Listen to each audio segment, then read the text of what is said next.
Excuse me? Hey bro, my name is Devon. I'm a local artist and I think you have such a cool look. I would love to draw you. Yeah, sure. Okay, awesome. What's your name?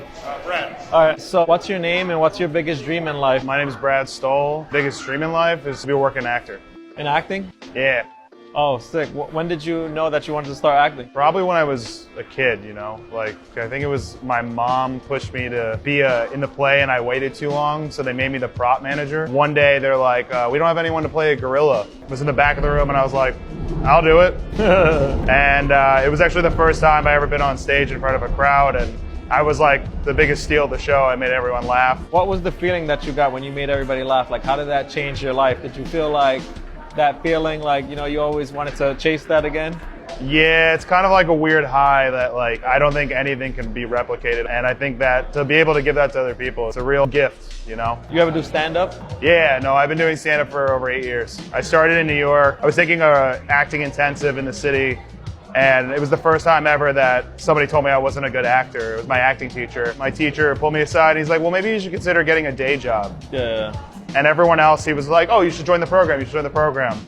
And I was like, wow, I've been doing this for like almost like 10 years. Like, am I not good enough? And then I remember I called a friend because I was like kind of having like this like breakdown of like, what am I even doing with my life? Yeah. And I don't know, man. I don't know what to do. And he goes, well, you're pretty funny. You ever think about trying stand-up? Yeah. And like as a kid, I loved it, but I never thought there was like a thing you could actually do to get it and like it to become like a job. I remember I wrote him an email telling him that I found comedy and like how like I was so happy to like find something I felt like it worked. He never wrote me back. I honestly give him a lot of props for like saying that to me because it only made me want to work harder towards something else.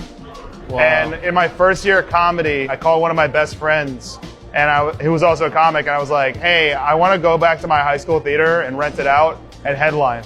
He's like, all right, I'll help you co-finance it. I ended up selling about like 300 seats. Wow. And for being only a year into comedy at that point, it was pretty good for 45 minutes of being so new. Yeah. That was a high I don't know if I've ever felt since, though. I don't know if I've had a moment like that since.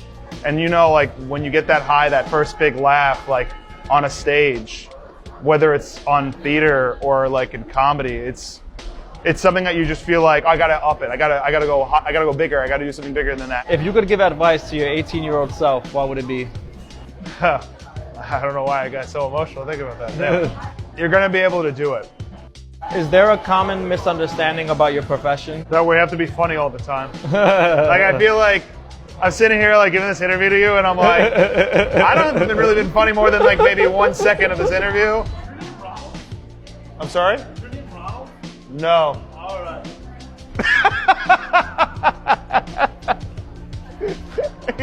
Is your name Ronald? Do I look like a Ronald? The cop thought my name was Ronald. He's like, Police you're Academy. a clown, Ronald McDonald? You lived in LA and then came to New York? Yeah. Oh, I lived in New York, then moved to LA, and then just moved back to New York. What's the difference between New York and LA to a comedian or to your life?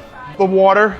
And the pizza. And the people, and the pizza, and the bagels. The weather is a huge difference, but like they're not the same thing. I hate that they get compared all the time. Like if you're gonna compare cities, I feel like Chicago and New York is like a comparable. Washington DC and New York, like those are like metropolitan cities. LA is suburbia with a little bit of metropolitan. All right, Brad, thank you so much for sharing your life with me. This is my interpretation of your life.